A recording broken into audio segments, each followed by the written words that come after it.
Boa noite. Boa noite. Datafolha mostra que 45% dos deputados querem que Eduardo Cunha renuncie à presidência da Câmara. Preso desde junho, Marcelo Odebrecht é ouvido pelo juiz Sérgio Moro e contesta as acusações. Prefeitura começa a remover árvores condenadas em Higienópolis e moradores reagem. Situação de 22 escolas da capital envolvidas na reorganização ainda não está definida. Paulistanos enchem as estradas na saída para o feriadão de finados. E na série Cara de São Paulo, a Casa Garabed, restaurante armênio com décadas de tradição.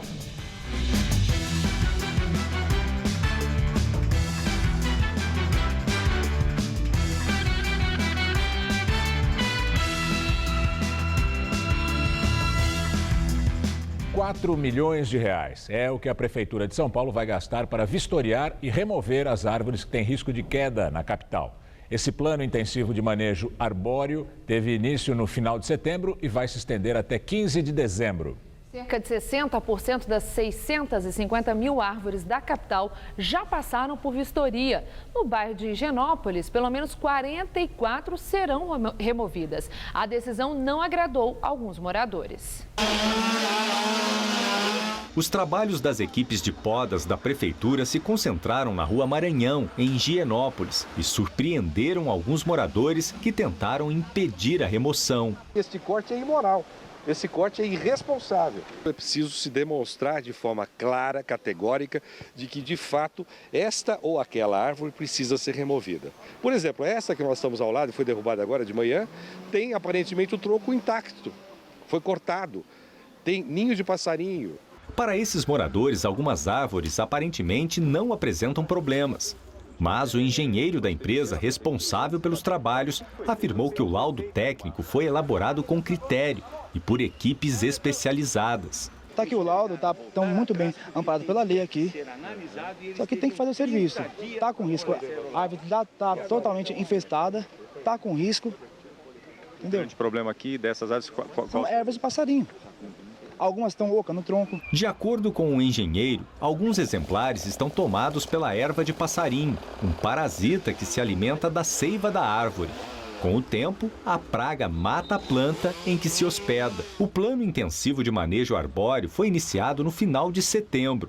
As equipes foram reforçadas em regiões que historicamente apresentam o maior número de casos. Em dezembro do ano passado, a queda de uma árvore em Higienópolis atingiu um táxi e matou um passageiro. Só aqui em Higienópolis, a previsão é que 44 árvores sejam removidas dentro deste programa intensivo de manejo. E a principal justificativa é para tentar evitar as quedas no período de chuvas. A Prefeitura afirma também que vai fazer um plantio compensatório de mudas nativas. Eu acordo todos os dias onde eu resido, ali nas árvores em volta do meu prédio. O meu melhor vizinho, que eu adoro, é meu sabiá laranjeira, que fica do meu lado, que ele acorda com aquele canto dele, que eu já até decorei, que é...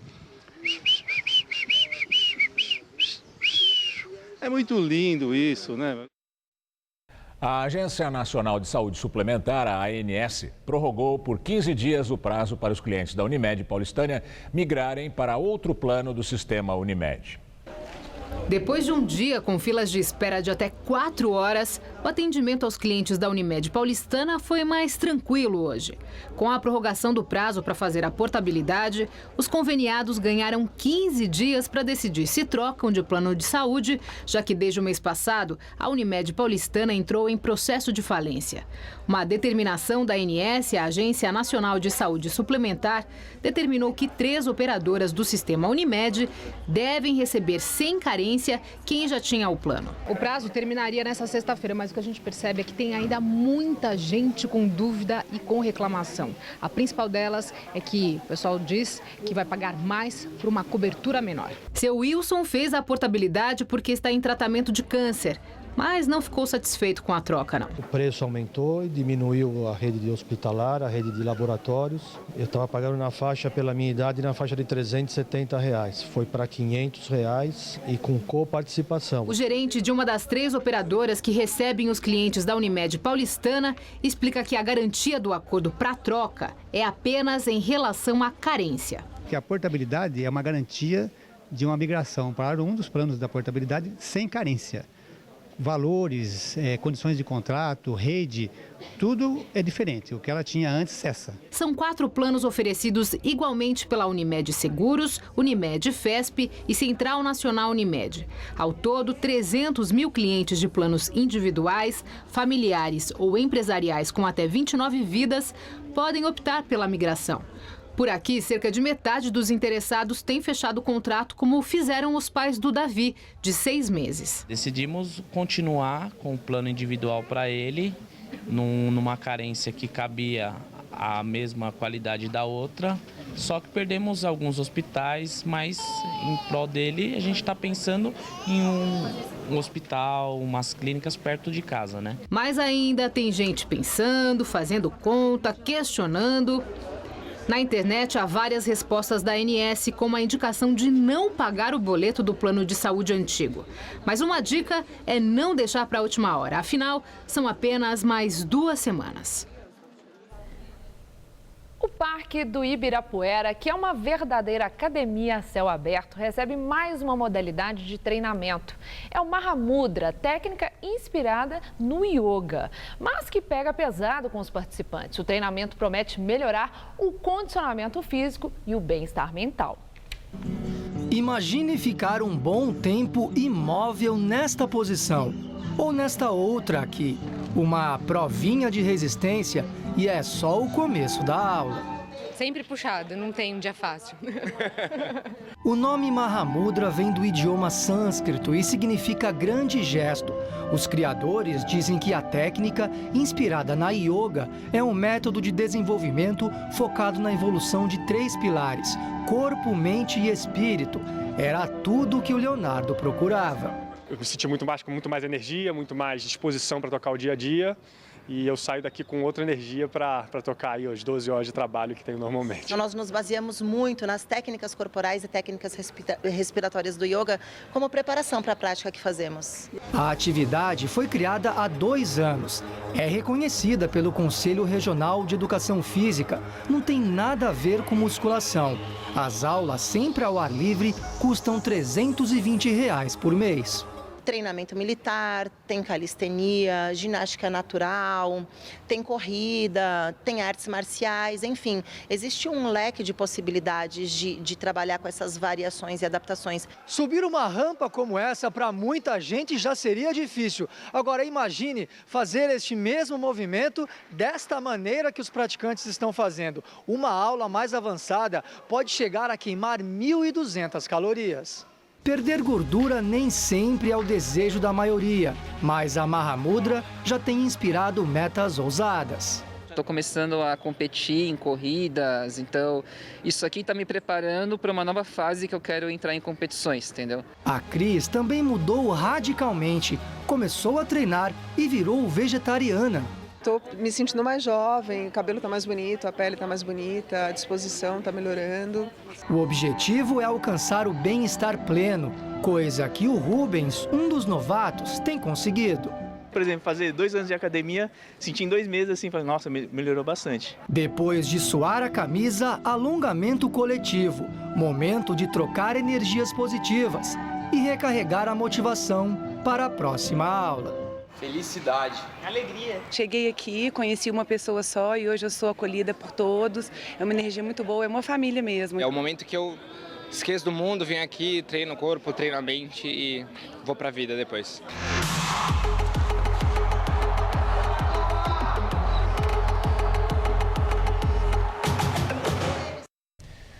Um 1.700.000 veículos devem deixar a cidade de São Paulo em direção às praias e também ao interior paulista neste feriado, segundo a CET. A repórter Carla Rodeiro está na Ponte das Bandeiras e tem novas informações sobre o trânsito. Olá, Carla. Olha, o paulistano enfrenta neste momento 154 quilômetros de filas. É o índice da CET, um índice que vem se mantendo durante a última hora. O pior caminho, sem dúvida, é o que passa aqui pela marginal do Rio Tietê, que neste momento, no sentido Ayrton Senna, está congestionada em quase toda a extensão. Agora são 23 quilômetros de filas na marginal do Tietê. Bem, nas principais rodovias que levam ao interior, o movimento começou a aumentar no meio da tarde e deve se manter intenso até as 8, 10 horas desta noite.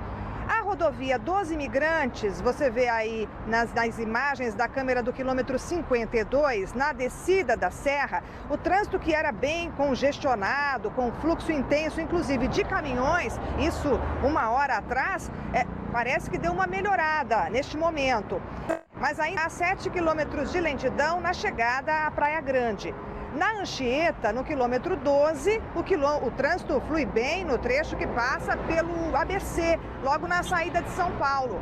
Mas no quilômetro 64, na chegada a Santos, ainda há bastante lentidão em 2 quilômetros de filas. Bem, uma situação que deve se manter assim até as 2 horas da manhã, até a madrugada, segundo a concessionária que administra o sistema Anchieta Imigrantes. Cerca de 360 mil carros devem descer a serra por esse caminho para passar o feriadão na praia. Bem, na manhã do sábado, também deve ter estradas cheias. Com vocês no estúdio. Com certeza. Muito obrigada, Carla, pelas suas informações. A presidente Dilma Rousseff cancelou a viagem a Mato Grosso do Sul porque a mãe dela, Dilma Jane, de 92 anos, passou mal hoje de manhã. Dilma participaria da cerimônia de ampliação de uma fábrica no município de Três Lagoas. Uma pesquisa Datafolha mostra que quase metade dos deputados defende a renúncia do presidente da Câmara, Eduardo Cunha. Para 45% dos entrevistados, Eduardo Cunha deve renunciar ao cargo. 25% acreditam que ele deve permanecer e 30% não se posicionaram. Cunha é investigado na Operação Lava Jato, acusado de manter contas secretas na Suíça com dinheiro proveniente da corrupção na Petrobras. A pesquisa também levantou a opinião dos deputados sobre a possibilidade de abertura de um processo de impeachment contra a presidente Dilma Rousseff. 39% disseram que votariam a favor da abertura do processo. 32% afirmaram que votariam contra e 29% não manifestaram opinião. A pesquisa foi feita com 324 deputados, número que corresponde a 63% do total de parlamentares. E agora o comentário de Josias de Souza, direto de Brasília. Ele fala sobre o resultado da pesquisa Datafolha.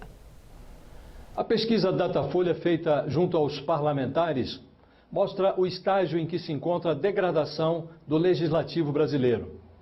Perguntou-se aos deputados federais se eles votariam a favor da cassação do mandato do presidente da Câmara, Eduardo Cunha. E entre os entrevistados, apenas 35% disseram claramente que sim, votariam pela cassação do mandato do presidente da Câmara. O resto ou desconversou ou disse que votaria contra. Considerando-se tudo o que já se sabe sobre Eduardo Cunha, esse resultado está muito próximo do escárnio. O Datafolha não perguntou sobre Renan Calheiros, mas se tivesse perguntado, verificaria que também os senadores não se dispõem a afastar do cargo ou a cassar o mandato do seu denunciado presidente. Renan Calheiros, aliás, já sobreviveu a outras tempestades.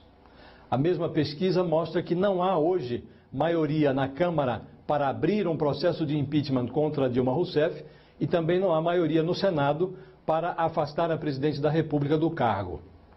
É como se os sujos se conscientizassem de que não têm condições de punir a mal lavada. Todos esses dados misturados num mesmo caldeirão mostram que a política brasileira vive uma fase que poderia ser definida como uma fase pilântrica. A boa notícia é que hoje praticamente ninguém ignora esse fato no Brasil. A má notícia é que essa fase pilântrica já dura umas 3 décadas, tem a idade da redemocratização do país.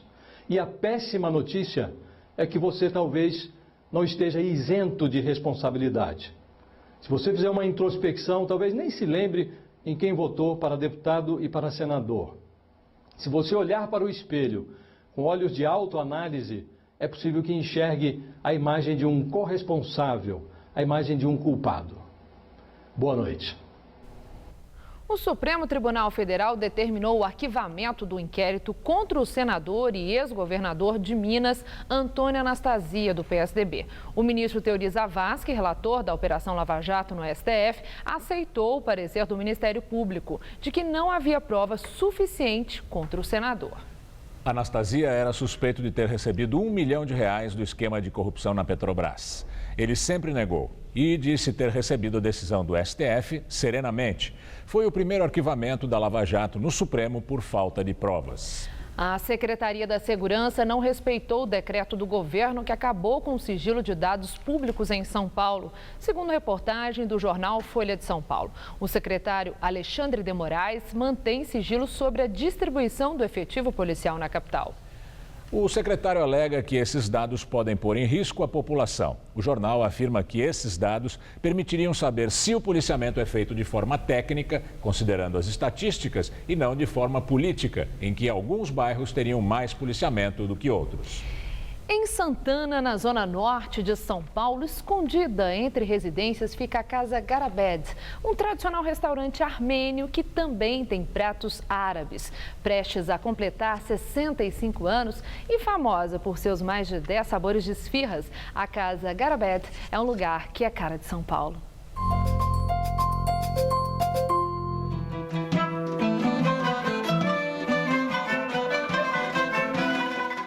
Se você passar na porta, você não vai deduzir que seja um restaurante, né? Todo mundo confunde mesmo. Parece uma casinha escondida em uma rua tranquila da Zona Norte.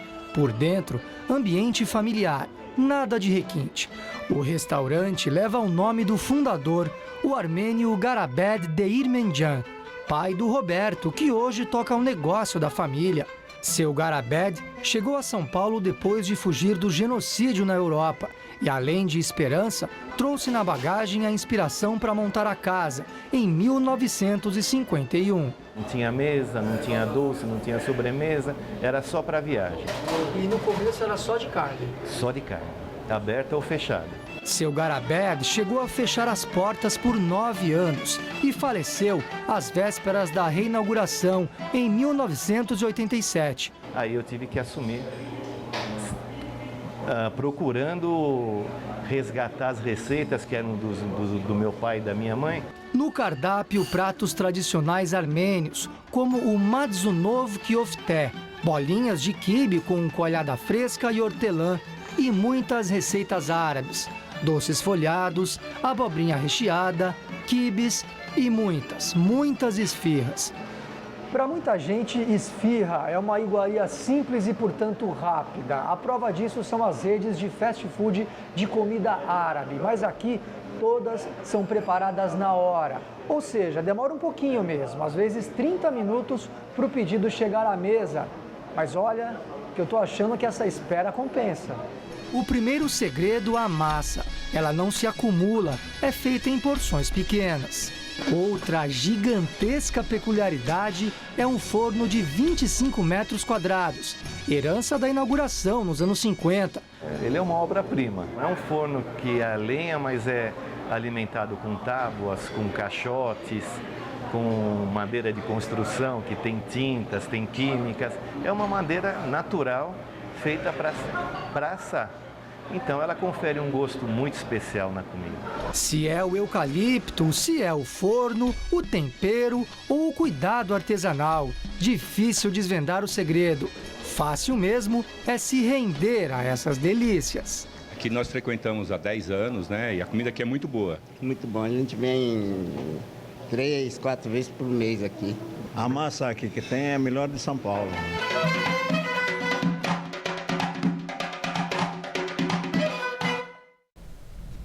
E o Luciano não trouxe nenhuma esfirra pra gente. E olha, de dar água na boca essa matéria. Foi marcadinho no fim de semana lá. E hoje o calor voltou, né? Como fez calor hoje na capital, o sol brilhou forte. Mas apesar da temperatura continuar alta, amanhã no domingo o tempo deve mudar. Segundo a meteorologia, a chegada de uma frente fria provoca chuva e queda de temperatura no domingo. Vamos aos detalhes da previsão com Luciana Magalhães. O sábado será de calor e chuva em grande parte do país. Enquanto uma frente fria influencia o sul do Brasil, um sistema de baixa pressão provoca chuva ao longo do dia em todo o centro-oeste, principalmente no Mato Grosso do Sul. Chove também no oeste da Bahia, que vinha sofrendo bastante com a seca. Já no sul, chove em toda a região, mas o tempo fica fechado, com chuva fraca e vento forte ao longo do dia no litoral gaúcho, que é esta faixa em azul do mapa. Já nas áreas em amarelo, do norte, do nordeste e também do sudeste, a previsão amanhã é de sol, calor e ar seco. As máximas ficam na casa dos 30 graus em Recife, 34 no Rio de Janeiro e 28 em Curitiba. As instabilidades vindas do sul chegam a São Paulo e provocam chuva desde manhã em todo o oeste do estado. Já nas demais áreas, o sol aparece e a chuva chega, mas só no período da tarde. No centro-oeste, temperaturas mais amenas, com máxima de 28 graus em Presidente Prudente. No centro-norte, as máximas amanhã devem ficar em 29 graus em Barretos e 34 em Ribeirão Preto. E na faixa leste, a temperatura aumenta e mesmo com a chuva vai dar para aproveitar a praia. Máximas de 33 graus em São José dos Campos e de 34 em Caraguatatuba. Amanhã aqui na capital, sol e bastante calor. A máxima chega aos 31 graus, mas no final da tarde são esperadas pancadas de chuva. No domingo, a chuva também é esperada no período da tarde, com risco de temporal à noite. O calorão vai embora e a máxima deve ficar em 26. E a semana começa com muitas nuvens e pouco sol. Pode chover a qualquer hora do dia e a máxima fica em 24 graus. O governo do estado de São Paulo divulga qual será o destino das escolas estaduais que não servirão mais à rede estadual de ensino após a reorganização anunciada neste mês. Na capital, a situação de 22 colégios ainda não foi definida. Na capital, 25 escolas estaduais vão deixar de oferecer ensino fundamental e médio no ano que vem. Juntas, tinham capacidade para atender 31 mil alunos, mas só havia 13 mil matriculados, segundo o governo. 3 prédios vão servir de apoio para a Secretaria de Educação e os outros 22 podem virar creches, escolas técnicas e de ensino infantil. A Prefeitura e o Centro Paula Souza, que cuida do ensino técnico, ainda não definiram quais unidades cada um vai incorporar. Por isso, na capital, não dá para saber ainda qual a proposta para as escolas que vão mudar. No interior, em 60% dos casos, o destino dos prédios já foi definido. A intenção do governo é reorganizar a rede para separar os ciclos de ensino e atenuar a mistura de adolescentes com crianças menores, o que, segundo o governo, também facilita a gestão. Com isso, 311 mil alunos terão de mudar de escola, do total de quase 4 milhões de matriculados. A Secretaria de Educação garante que a distância máxima será de 1,5 km de casa. A mudança também atinge 74 mil professores e, desde que foi anunciada no mês passado, tem gerado protestos.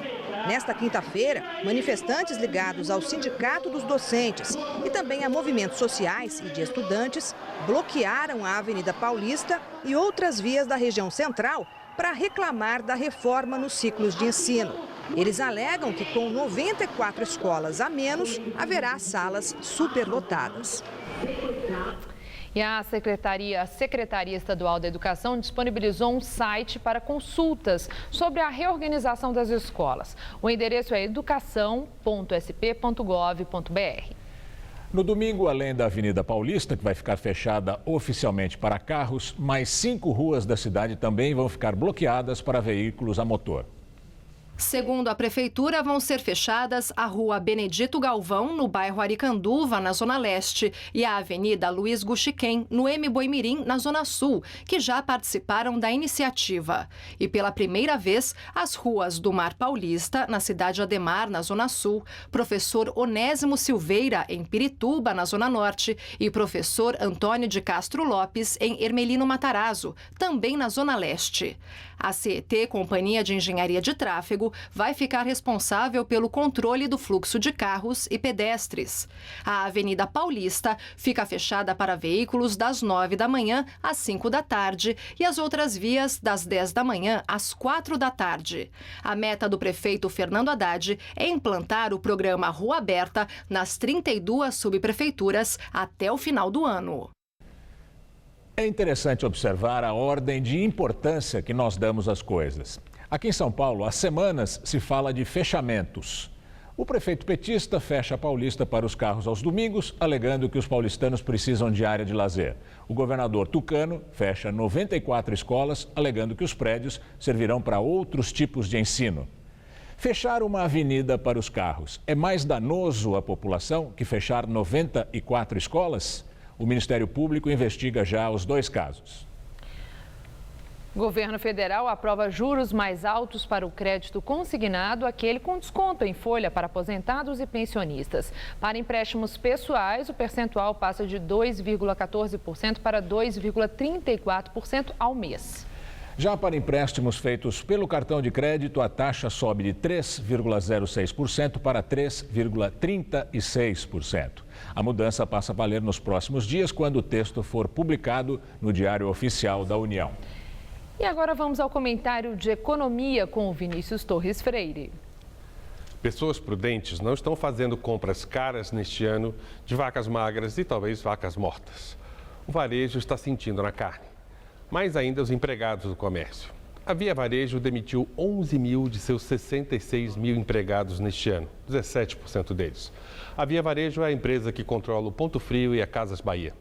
Ontem, a gente soube também que a Uzi Minas Siderúrgica vai cortar 2 mil empregos em Cubatão, o que deve fazer com que se percam indiretamente outros 4 mil empregos na cidade. É uma tragédia para Cubatão, claro. Os exemplos se repetem principalmente na indústria e na construção civil, como a gente pôde ver ontem pela PNAD, a nova pesquisa de emprego do IBGE, que tem dados para o Brasil inteiro. A taxa de desemprego aumentou 26% em um ano. Uma notícia menos ruim foi que, pela pesquisa nacional, pelo menos os salários, na média, ainda não começaram a cair. Na pesquisa que mede o desemprego e a renda apenas nas 6 maiores metrópoles do Brasil, a renda cai faz tempo. O total de pessoas sem emprego cresce mais rápido nas maiores cidades, mais afetadas pela queda do emprego na indústria. A renda cai mais também. O desemprego agora deve começar a afetar mais os setores de serviços e, como a gente viu, comércio. Quando isso vai parar? Por enquanto, a previsão é de que o desemprego continue aumentando quase até o final do ano que vem, mesmo que a economia comece a se recuperar um pouquinho. Em geral, o emprego demora mais a reagir a crises e recuperações econômicas. O trabalho aparece depois que a crise começou a passar em outros setores. A crise, como a gente já falou aqui tantas vezes, depende de o governo botar as contas em ordem, mas, por enquanto, a desordem ainda aumenta. Em parte aumenta porque a crise política não para. Por enquanto, está tudo largado, sem solução. Boa noite. Um tribunal polonês rejeitou a extradição do cineasta Roman Polanski para os Estados Unidos. Ele foi condenado por abusar sexualmente de uma jovem menor de idade há 38 anos. O juiz responsável pelo caso argumentou que o processo faria com que Polanski, de 82 anos, ficasse pelo menos algumas semanas preso em território americano sob condições inadequadas a uma pessoa da idade dele. A promotoria polonesa, que representa no caso os interesses americanos, ainda pode apelar. Polanski, que dirigiu filmes como O Pianista e O Bebê de Rosemary, foi acusado em 1977 de violentar uma adolescente de 13 anos em Los Angeles. Ele se declarou culpado, fez um acordo e, no mesmo ano, depois de cumprir parte da pena de 90 dias, fugiu para a França, acreditando que o juiz que cuidava do caso poderia anular o acordo e sentenciá-lo a uma pena muito maior. E agora vamos ao comentário de cultura com o César Job. Um texto de Harold Pinter, inspirado num livro de Oliver Sacks, estreia hoje no Teatro do MASP, em São Paulo. Impossível juntar melhores assinaturas para um espetáculo. O prêmio Nobel britânico, autor de tantos sucessos teatrais, acordou um belo dia com a sensação de estar num mundo diferente. Lembrou-se do texto lido 10 anos antes do neurologista Sacks, recém-falecido, chamado Tempo de Despertar. contava a história verídica de uma mulher que saiu do coma depois de 29 anos, com a cabeça de uma adolescente e tem de se relacionar com a irmã e o cunhado, que passaram 3 décadas cuidando dela e tentando acordá-la. O caso é dos anos 60, o livro é dos anos 70 e a peça dos anos 80. Aqui, a peça se chama Uma Espécie de Alasca e foi adaptada e dirigida por Gabriel Fontes Paiva. Na montagem de acabamento sofisticado, os personagens são representados por Yara de Novaes, Miriam Rinaldi e Jorge Emil. E a Galeria Fortes Vilaça abriu esta semana uma mostra dos artistas cubanos Marco Castilho e Dagoberto Rodrigues, famosos no circuito internacional de arte como Los Carpinteiros. A exposição ocupa os 2 espaços da galeria, na Vila Madalena e na Barra Funda. São trabalhos inéditos e inspirados na relação povo-poder, um tema recorrente na obra da dupla. No primeiro endereço, sob o título El Pueblo se Equivoca, várias obras foram reunidas para dar ao público a impressão de visitar uma fábrica de utopias. Na Barra Funda, são apresentadas 2 instalações com o mesmo espírito. Galletitas Dulces, Biscoitos Doces, é formada por bolachas de cerâmica, onde se lê a palavra corrupção em português. Constrictora é uma jiboia de 16 metros, pronta a esmagar o povo com seu bote, feitas com broches tipo campanha política, com os nomes dos partidos brasileiros. Los Carpinteiros vivem hoje entre Madrid e Havana, mas sua obra corre o mundo. Boa noite. Agora, mais informações sobre a saída do paulistano para este feriado prolongado de finados com a repórter Carla Rodeiro. Carla.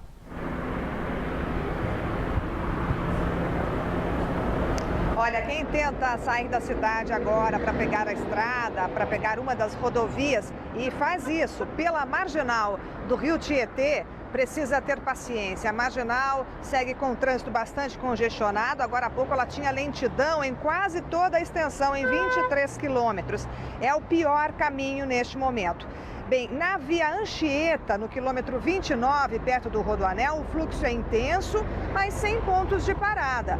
Pior é a Imigrantes, no quilômetro 56, ali perto da Balança da Baixada. Aí sim o motorista vai, só no anda e para. Segundo a concessionária, o movimento deve se manter assim intenso no sistema Imigrantes Anchieta até as 2 da madrugada. E neste sábado, estradas cheias também pela manhã é a previsão. Com vocês no estúdio. Em depoimento à Justiça Federal, Marcelo Odebrecht nega a participação no esquema de corrupção da Petrobras. O empreiteiro é réu na Operação Lava Jato e está preso no Paraná desde junho. Ele é acusado de corrupção e lavagem de dinheiro. Foi a primeira audiência com o juiz Sérgio Moro nesses 4 meses. Marcelo Odebrecht disse que nunca ouviu falar de cartel de empresas para fraudar a Petrobras e que os indícios de participação da empreiteira no esquema, apontados pelo Ministério Público, são apenas uma alegação inconsistente e absurda. Mesmo após a extensa devassa que foi feita na minha residência, nas empresas Odebrecht, absolutamente nada ficou provado contra mim.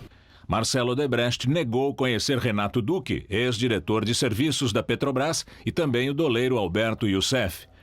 Disse que não se lembra de ter se encontrado com o ex-gerente de serviços, Pedro Barusco. Confirmou conhecer Paulo Roberto Costa, ex-diretor de abastecimento, mas afirmou que nunca tratou com ele de assuntos relacionados a obras, licitações, contratos ou aditivos. Marcelo Odebrecht confirmou ainda que as empresas do grupo fazem doações eleitorais a todos os partidos políticos, mas negou que algum diretor da Petrobras tenha lhe pedido dinheiro. Segundo ele, as anotações encontradas no seu celular eram pessoais e serviriam apenas para se recordar de determinados temas mencionados na imprensa ou em reuniões.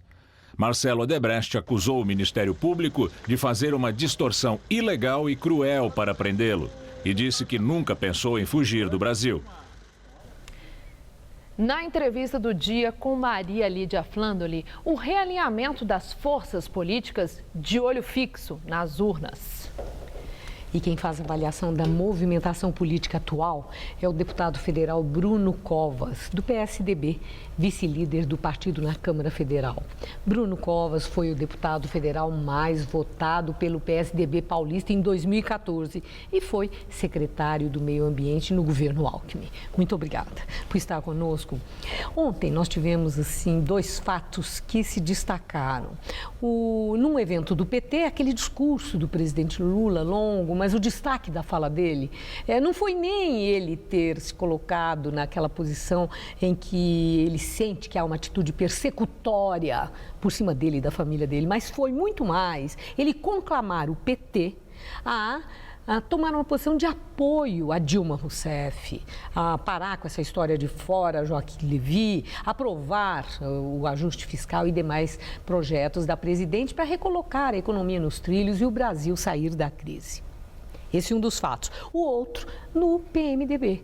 Michel Temer atuou, suavizou críticas muito duras de um documento que é preliminar, que o PMDB divulgou, que tinha muita crítica ao PT, a Dilma. E aí, no fim, centraram as críticas na política econômica e ele amenizou aquele tom. Eu quero saber a sua análise sobre esses 2 fatos em que os 2 principais partidos parecem revelar uma tendência conciliadora. Será para valer? Boa noite, Maria Lídia. Boa noite a você, telespectadora. Agradeço o convite para poder estar aqui hoje. Olha, primeiro a fala do presidente Lula, não há como deixar de registrar o deboche dele em relação a todas as operações que vêm sendo feitas, né, falando inclusive da possível briga entre as noras, do recurso que seria dividido e recebido uma delas. Enfim, ele, mais uma vez, brinca com a população brasileira, fazendo pouco caso de todas essas denúncias gravíssimas que vêm sendo apuradas aí pelo juiz Sérgio Moro, pela Polícia Federal, Operação Lava Jato e todas as outras operações em andamento. É claro que ele tenta, não há como negar que o ex-presidente Lula é muito maior do que o seu partido, o PT. Né? O tamanho político dele, a importância política dele é bem maior do que o partido e ele é o único líder hoje que acaba sobressaindo porque tem um recall muito maior que o próprio partido. Então hoje o desgaste do partido é muito grande, né? Hoje a gente vê uma debandada muito grande de prefeitos, vereadores do PT saindo do partido e ele é o único que sobra ali tentando conclamar o partido a defender algo que é cada vez mais indefensável. Né? Não é como negar a crise política e a crise econômica que o país vive hoje. Sim, mas nesse chamamento, digamos, para o PT se alinhar ao lado de Dilma, a minha pergunta foi essa, tanto Lula como Temer, suavizando o documento do PMDB, eles estariam buscando uma posição conciliadora para poder ajudar o governo realmente a aprumar? Eu acho que não. A própria mídia tem falado aí da raiva do presidente Lula que ficou quando a Polícia Federal foi atrás do seu filho, foi atrás da sua família, da ligação que teria ocorrido entre ele e a presidente Dilma, muito ríspida, muito forte, enfim. Então, eu acho que é mais um jogo de cena, tentando mostrar que tudo está normal, né? Tentando botar tudo para debaixo do tapete, quando na verdade a população sabe que não está normal, né? Cada vez pior a situação da economia, cada vez pior a situação política, o governo não consegue maioria para pautar projetos importantes. Essa semana que termina, o governo não conseguiu colocar em discussão o projeto de repatriação de recursos, quer dizer, não tem uma maioria formada para poder avançar nos projetos que envia ao Congresso. E em relação ao PMDB, a gente vê lá na Câmara, parte da bancada do partido tem vergonha de dizer que faz parte desse governo, né? Então, mas tem vergonha de fazer parte do governo ou tem vergonha pelo escândalo que envolve Eduardo Cunha, que é um líder forte do PMDB? É o conjunto da obra, né? Eu acho que há um grande problema aí que a população está verificando, envolvendo Eduardo Cunha, envolvendo o Renan, envolvendo vários líderes do seu partido. E aqueles que não concordam com isso estão cada vez mais ali no plenário, nas comissões, discursando contra o governo, apresentando emendas aos projetos que o governo envia, votando contra esse projeto de iniciativa da presidente Dilma. Então, acho que essas duas falas, na verdade, elas escondem escondem o que está por trás dela, né, que é uma insatisfação generalizada, acho que inclusive envolvendo o ex-presidente e o vice-presidente com a presidente Dilma. Deputado, vamos agora centrar em São Paulo. Como é que está o PSDB em São Paulo depois daquelas pendengas, a executiva, a municipal, a estadual e inclusive a federal? O PSDB tem um racha, precisa tomar cuidado no sentido de buscar uma unificação rapidamente? Olha, primeiro dizer que a felicidade do PSDB é que tem várias lideranças, né? O problema são dos partidos que não têm quadros e não têm líderes. E aí é claro que você tem uma natural, às vezes, disputa em torno de espaços importantes, como a presidência do partido, seja ela no nível nacional, estadual, municipal, quem vai representar o partido em futuras candidaturas a prefeito ano que vem, ou a governador daqui a 3 anos, é natural que isso ocorra, né? O que não quer dizer que o partido possa ir unido para uma disputa, como fez em 2014. O partido foi todo unido na campanha do Serra, na campanha do Alckmin, na campanha do Aécio. Enfim, perdemos a do Aécio, mas não foi por falta de união interna. Foi agora, por esse excesso de lideranças que o senhor falou, também aí é que está o ponto da discórdia, né? São muitos nomes que já se credenciam como pré-candidatos à Prefeitura de São Paulo. E nomes respeitáveis, fortes, com cacife eleitoral, tudo isso. O governador Geraldo Alckmin está mesmo tomando alguma posição por uma preferência, por um nome novo, acreditando que isso é que vai fazer a diferença para o PSDB? E um nome novo que poderia ser o secretário Alexandre de Moraes, ou João Dória Júnior, ou mesmo o Capês, que estaria correndo por fora, já que ele tem uma força institucional como presidente da Assembleia? Eu acho que não há como negar que o grande eleitor desse processo interno do partido é o governador Geraldo Alckmin. Aliás, as pesquisas mostram que ele é um grande eleitor aqui para a cidade de São Paulo. Qualquer candidato que tenha ao seu lado o Geraldo Alckmin tem um diferencial muito grande em relação a outras candidaturas. Então, é claro que a escolha passa por ele, como passa pela militância, passa pelos executiva, diretório, enfim. Eu acho que agora, com essa nova legislação que coloca dia 3 de abril como prazo de filiação, portanto, você pode ter ainda entradas e saídas no PSDB e em outros partidos, essa discussão acabou ficando para o ano que vem. Numa cidade como São Paulo, em que o grande diferencial é o apoio do governador Geraldo Alckmin e a campanha de TV que nós vamos fazer com o apoio de outros partidos políticos, a definição do nome foi encaminhada para o ano que vem. O senhor se credencia como pré-candidato e vai concorrer a prévias do partido? Olha, seria um sonho, né, ser prefeito de São Paulo. Não nego que tenho essa vontade. Vamos começar agora, a partir do dia 16 de novembro, fazer reuniões discutindo isso com a militância. Eu acho que candidatura a prefeito não basta a vontade individual. E acha candidatura que a prefeito precisa de uma vontade coletiva. Acha que vai ter a bênção do Alckmin? Se não tiver, não tem candidatura. Muito obrigada, deputado. Uma boa noite. Obrigado, eu que agradeço. Gamberini. Você vai ver a seguir o drama sem fim dos refugiados. 22 pessoas morrem afogadas tentando chegar à costa grega.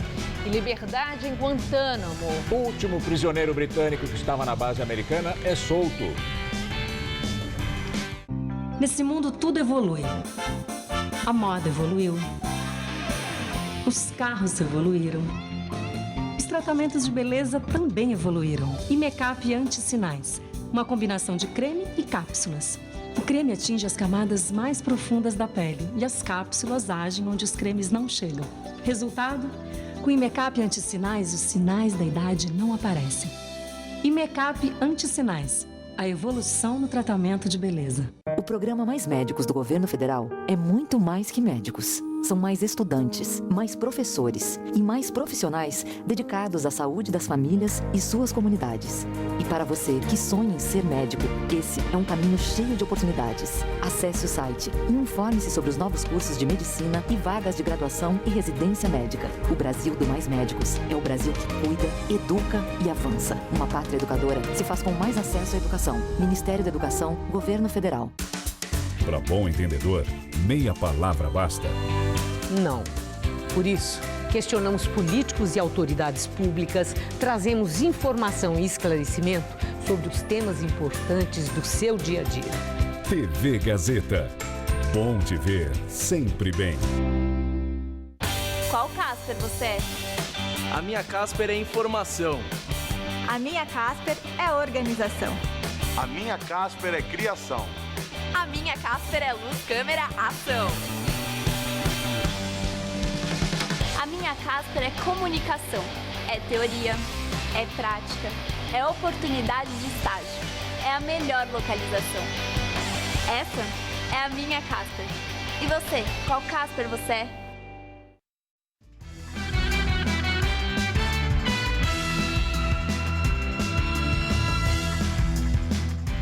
Vamos direto para as notícias do esporte com Rodolfo Gamberini e Celso Cardoso.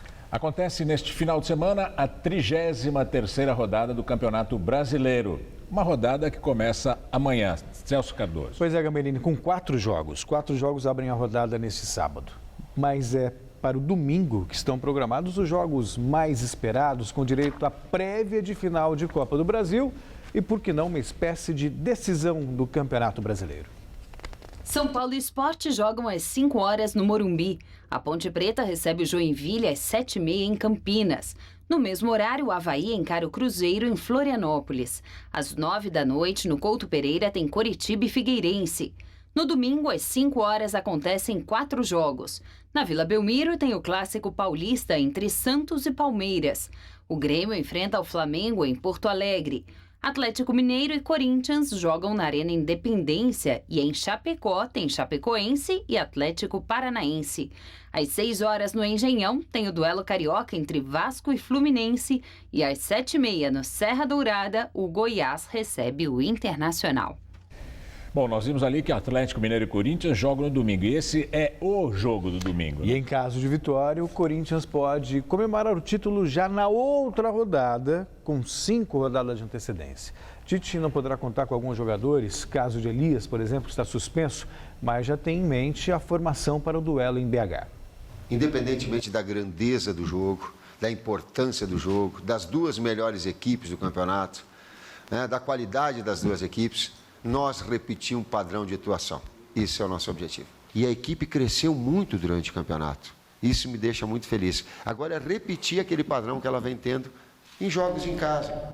O que você acha, Celso, desse jogo? O caráter de final de campeonato, isso é indiscutível. Inegável, né? É inegável. Porque alguém pode falar assim, o Corinthians tem 8 pontos de vantagem. Só que faltam 6 rodadas. Se o Atlético vencer, cai para 5. De repente, um tropeço aí no meio do caminho cai para 2 e um abraço faltando 4 rodadas. Então, tem esse espírito. Sim, para o Atlético é tudo ou nada. O Corinthians, conhecendo o Tite do jeito que eu conheço, eu acompanho o trabalho dele, o Corinthians tem sido muito ofensivo nesse Campeonato Brasileiro, tem buscado o jogo, mas lá vai jogar fechadinho, sabe que um empate é um excelente resultado, não tem por que ter pressa, não precisa vencer em Belo Horizonte. O Atlético sim precisa, então ele vai jogar fechado, explorando os contra-ataques. Eu vejo um jogo muito, muito difícil para o Corinthians. O Atlético vai dar a vida e um pouco mais. Se isso é possível, né? Jogo de poucos gols, com o Corinthians mais fechado? Sim, imagino que sim. Jogo para 1-0, 2-1 no máximo. Tá. Bom, Palmeiras e Santos brigam não só pelo título da Copa do Brasil, mas também por um lugar no G4 do Campeonato Brasileiro. E esse é outro que é o jogo também, né? Exatamente. O Palmeiras precisa vencer para superar o rival na tabela de classificação. E se a confiança estava abalada até algumas rodadas atrás, a classificação para a decisão da Copa do Brasil restabeleceu o que parecia perdido. O Palmeiras encontrará pelo caminho com o Santos mais 3 vezes até o final do ano. Tem as finais da Copa do Brasil, dias 25 de novembro na Vila e 2 de dezembro no Allianz Parque. E o jogo desse domingo pelo Campeonato Brasileiro na Baixada, um confronto direto pelo G4 do Brasileirão. O Santos tem 2 pontos a mais do que o Verdão. A gente tem que, na verdade, esquecer um pouco a Copa do Brasil agora, né? Ainda tem um prazo bom para os jogos finais. Foi importante e ficamos muito satisfeitos com essa classificação, com essa possibilidade de disputar o título. E agora temos que retomar o brasileiro com tudo. Vamos jogar um jogo importante como todos são, mas que tem um caráter diferente porque é um concorrente direto e precisamos de jogar muito bem, tentar buscar a vitória. O time está indefinido, mas pela resposta do Marcelo Oliveira, ele deve colocar em campo o que tem de melhor. Talvez poupe um ou outro jogador com mais desgaste físico pela batalha que foi a classificação do Palmeiras quarta passada contra o Fluminense nos pênaltis. E que tipo de relação o professor acha que pode acontecer entre o jogo desse domingo pelo Campeonato Brasileiro e as finais da Copa do Brasil? É o que ele responde agora. A gente tem que jogar o jogo forte, né? E não pensar tanto, nem que uma vitória vai nos credenciar a já achar que pode ganhar a Copa do Brasil tão facilmente, nem que uma derrota vai nos tirar completamente a chance de ganhar a Copa do Brasil. E os santistas estão numa super boa, hein, Celso? A fase é das melhores e o retrospecto na Vila Belmiro também é excepcional. Pelo Campeonato Brasileiro, o seu querido Santos venceu os últimos 11 jogos disputados em casa. Santos e Palmeiras na final da Copa do Brasil. O primeiro jogo só acontece daqui a quase um mês, mas uma prévia será realizada neste domingo. Os dois finalistas se encontram na Vila Belmiro pelo Campeonato Brasileiro. O favoritismo não existe, é um clássico em si. Duas equipes que estão muito próximas na competição fizeram o mesmo número de pontos. Então, se o Palmeiras oscilou em algum momento, o Santos oscilou em outro momento. As palavras de Dorival Júnior e os 2 pontos que separam as equipes na tabela do Campeonato Brasileiro sugerem equilíbrio. Mas os números dão vantagem ao Peixe. Desde que Dorival chegou ao clube, o Santos conquistou 75% dos pontos que disputou. Um time muito mais consistente do que o Palmeiras de Marcelo Oliveira, que tem um aproveitamento de 57% dos pontos disputados. No confronto direto entre os times na temporada, o fator casa tem feito a diferença. Em 4 jogos, o Santos ganhou os 2 na Vila Belmiro, enquanto o Palmeiras faturou os 2 que aconteceram no Allianz Parque. Além de estarem na final da Copa do Brasil, os rivais são adversários diretos na luta por uma vaga no G4 do Campeonato Brasileiro.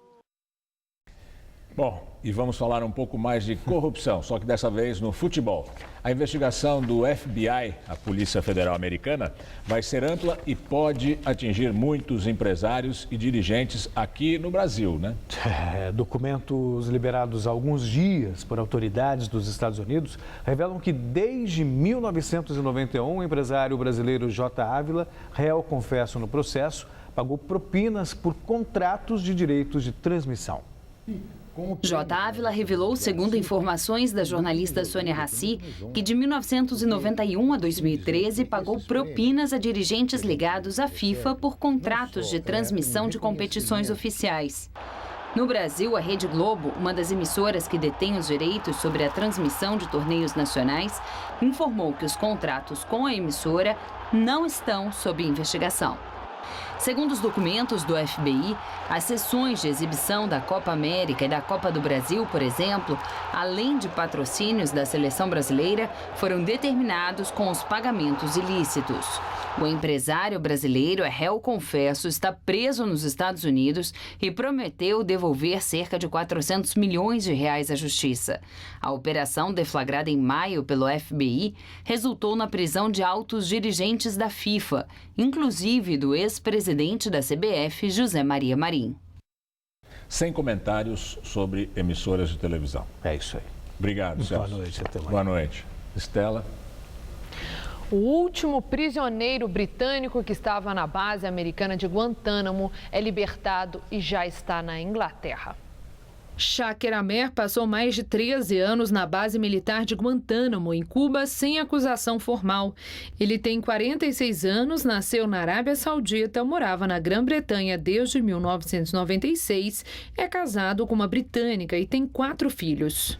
Amer foi capturado por um grupo de caçadores de recompensa no Afeganistão em 2002, sob suspeita de ser combatente da rede Al-Qaeda. Mas ele sempre disse que estava no país a trabalho para uma instituição islâmica de solidariedade. Há 5 anos, o governo britânico exigia sua libertação. 113 prisioneiros ainda estão na base americana de Guantánamo, em Cuba.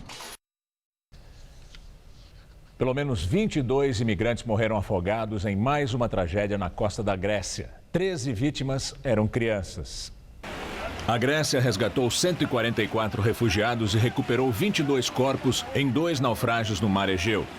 4 barcos de patrulha gregos, um helicóptero e um navio continuam procurando sobreviventes. Com a aproximação do inverno, as condições do mar pioraram, tornando a viagem ainda mais difícil. Cerca de 3.000 pessoas morreram este ano na tentativa de cruzar o mar, entre a Turquia e a Grécia. O primeiro-ministro grego Alexis Tsipras disse a seu parlamento que sente vergonha pela forma como a Europa está lidando com a crise. A Grécia tem lutado para que o registro e a distribuição dos imigrantes sejam feitos na Turquia, antes que as pessoas arrisquem suas vidas no mar, em viagens compradas de traficantes. Os Estados Unidos vão enviar à Síria tropas de operações especiais para assessorar os rebeldes no combate ao Estado Islâmico. Um ataque com mísseis a um mercado perto de Damasco deixou mais de 50 mortos. Forças do governo dispararam 12 mísseis num mercado da cidade de Douma, que fica ao lado da capital síria. Pelo menos 55 pessoas morreram e mais de 200 ficaram feridas. A organização Médicos Sem Fronteiras informou que ataques aéreos recentes mataram 35 pessoas e provocaram o fechamento de 6 centros médicos no país. O governo americano vai enviar mais soldados a territórios controlados pelos curdos no norte da Síria. 50 militares das Forças de Operações Especiais devem dar assessoria e assistência às forças curdas e rebeldes e fornecer armas mais adequadas para lutar contra o Estado Islâmico. Na Áustria, líderes de 17 países, incluindo Arábia Saudita e Irã, discutem soluções para a guerra na Síria. O Irã admitiu a possibilidade da saída do aliado, o ditador Bashar al-Assad. Teherã sinalizou apoio a um período de transição de 6 meses, seguido de eleições. Neste momento, na Avenida Paulista, há um protesto de mulheres contra o aborto. Você vai ter outras informações sobre essa manifestação logo mais no Jornal das 10. O Jornal da Gazeta termina aqui. A edição... Desculpa. Eu te atropelei. Desculpa. A edição de hoje pode ser vista no site do Jornal da Gazeta. Mais notícias em nossa edição das 10. Uma excelente noite para você. Voltamos na segunda-feira, às 7 da noite. Boa noite, bom fim de semana e até segunda.